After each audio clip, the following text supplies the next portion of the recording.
Hey guys, happy May. It's end of May here in northern New Jersey. And I just wanted to talk to you guys today a little bit about interplanting, intercropping, and then show you some row covers and maybe talk a little bit about that. But so interplanting, intercropping, what is it? It's when you plant slow growing things with fast growing things. So the slow growing things will grow slower and they don't require as much nutrients and space when they're small, but then you can grow fast growing things with them, and those fast growing things grow really fast, and then they're out of there and they're harvested, and you're using the space more efficiently, and you're not allowing weeds to grow in that space. So those are some good reasons to do intercropping. Also, there's a lot of good reasons for it in terms of there's good companion plants that, plants that go well together that either repel pests, things like peas with lettuce, because peas fix nitrogen into the soil and lettuce requires a lot of nitrogen, so those are good reasons to do intercropping as well.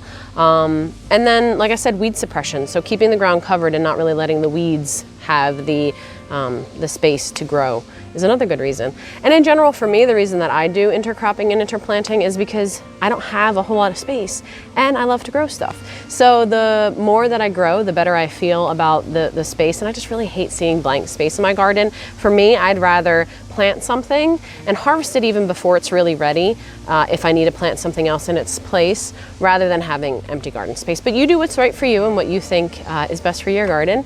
But I'll show you a few examples now of my intercropping, interplanting.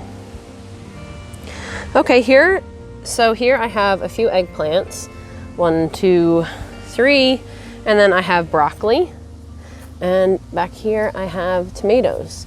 So I have, and I'll pop up a picture, but I had all radishes and arugula all in here.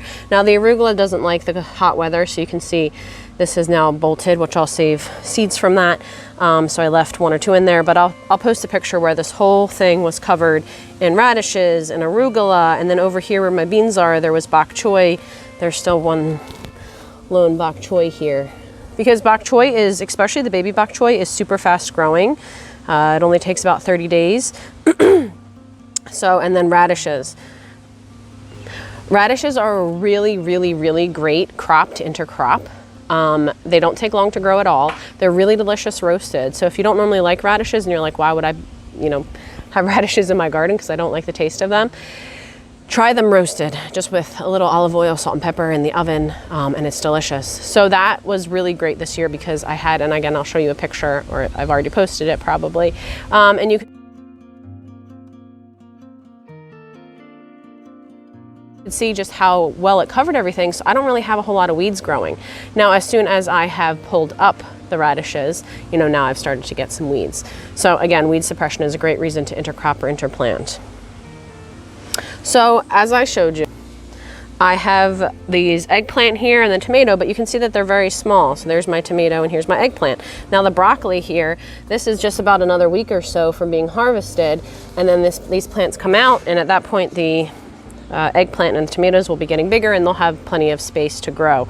Additionally, what I'm going to put under here underneath my tomatoes is basil. You could plant, so things, another way of intercropping, interplanting, tall things with short things. So I'll show you over with my peas and my lettuce, but with basil or even lettuces underneath tomatoes, that's a really another great companion plant. People say that basil increases the flavor of the tomatoes, it makes them taste better.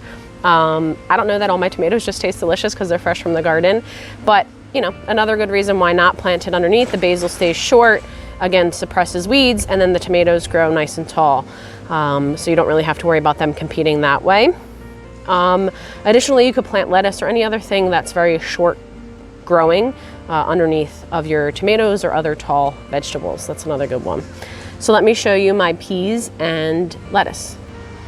Okay, so here I have my peas growing all along this trellis. They're looking a little worse for wear. We had a little storm last night. And then look at these really awesome purple potted peas. These are snap peas. I don't really do shelling peas because I think they take up too much space, but look at those beauties. And they put on these beautiful purple flowers. But what I do, and there was a big kale plant here that I just pulled out because it flowered. That one actually had overwintered.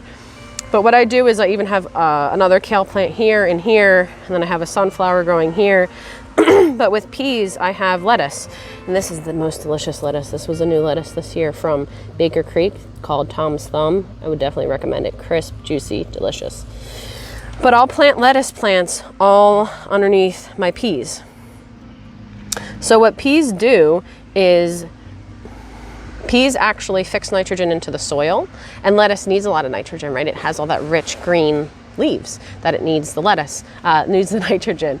So great companion plants, but then so the peas are helping the lettuce, and then the lettuce are helping the peas because it's suppressing the weeds from, you know, disturbing the peas and taking away from the peas. So another great companion plant. Let me show you another example over here. Here I have more broccoli. So these heads are a little bit bigger. And then I have squash. Look at these baby squash here. So squash, squash, broccoli. Okay, so these broccoli plants, again, I'm gonna harvest them out by the time that these squash plants are getting nice and big and they won't compete.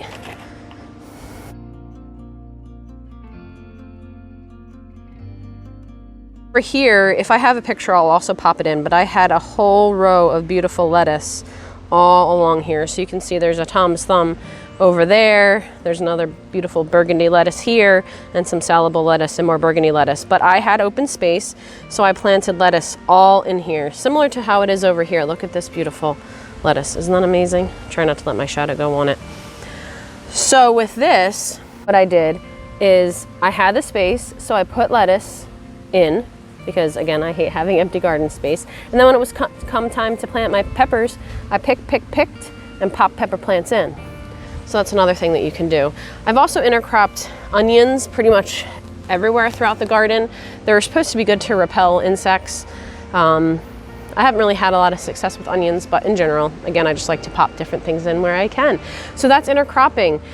Things to keep in mind, again, is to make sure that you're not overcrowding things. I do intensive gardening here, so I, again, want to utilize my space as best as possible. So when you have intensive gardening, you want to make sure that you're giving it really good soil and fertilizing and making sure that you have enough water, of course. So you can do pretty much anything you want, and you can experiment and see what works best for you. This is what's working well for me. So that's intercropping and interplanting, and I hope that you try it and experiment a little bit. The only thing to keep in mind is that if you're not the type of person that likes to take something out before it's prime, before it's really giving you everything maybe that it can give you, then maybe it's not for you. So for these peas over here, I have cucumber plants that are gonna have to go in soon. So I'm gonna get plenty of peas off of here. We've already eaten off of them a few times. But I'm probably gonna have to pull these out before they're really done producing in order to put my cucumbers in. Another thing you could do, because I do everything by transplants. I don't really plant anything in my garden from seed, with the exception of my green stalks this year, because I didn't have those. Actually, hold on a minute, check this out. This is really exciting. This literally just happened today. Look, I got little bean sprouts coming up in my green stalk. Look at that. That's so exciting. Fellow gardeners, you understand how exciting that is. And you can see that that's the sunnier side of my green stalk, but I think, you know, in another day or two, everything's gonna sprout. So that was the exception this year. I did plant beans and carrots in there. As you can see, the beans, they sprout so quickly within a week. But the reason that I don't usually plant seeds is because I like to maximize my garden space, and I don't know, there's something so fun about popping in a little transplant. So I start pretty much everything ahead of time. It just gives you that little extra time for the stuff that's growing when you're intercropping. So the lettuce, right, as that example, if I were to plant pepper seeds, like say I ripped out my lettuce and I planted my pepper seeds in there, I would have given significantly less time for my lettuce to grow in that spot. So by doing transplants, I give my lettuce more time to grow. Similarly with the peas, I'll plant my transplants in here. They're still pretty small, so I'm comfortable leaving them in their pots a little bit longer until they get bigger, give the peas more time to grow. Another option that you could do, though, is in the case of the peas versus the cucumbers, is in about like I would say a week to 10 days before you're ready for your peas to come out. Maybe even longer than that, maybe even 2 to 3 weeks, because again, it's gonna take about a week, depending on your weather, for the seeds to sprout and then for them to get a certain size. But with the climbing type of vegetables, I'm a little bit more wary because you don't want the cucumbers to come up and start hanging onto the peas, and then it's gonna be a pain to disentangle those. But what you could do is pop in seeds, is what I'm trying to say. Pop in seeds now, and then they will take time to sprout and take time to grow, and then you would pull your peas out. So that's another option if you don't like transplanting things or you don't have the space to start transplants. But again, so with intercropping, try it. It's so fun. It really maximizes your garden space. And if you combine that with planting things close together, with intensive planting. I got it. It took a second, but I got there. Interplanting with intensive planting, where you plant a lot of things a little bit closer together, it really maximizes the amount of food you can get out of your space. So if you're one of those people that hates empty space in your garden, please try intercropping, interplanting with intensive gardening, and I think you're going to be super happy. Until next time, keep gardening and keep those hands dirty and keep learning. Talk to you later. Bye.